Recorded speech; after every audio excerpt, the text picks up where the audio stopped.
కృషి చేస్తేనే అమృతమిచ్చింది.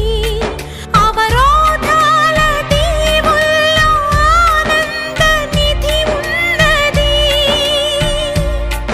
కష్టాల వారధి దాటిన వారికి సొంతమవుతుంది. తెలుసుకుంటే సత్యమిది, తలచుకుంటే సాధ్యమిది.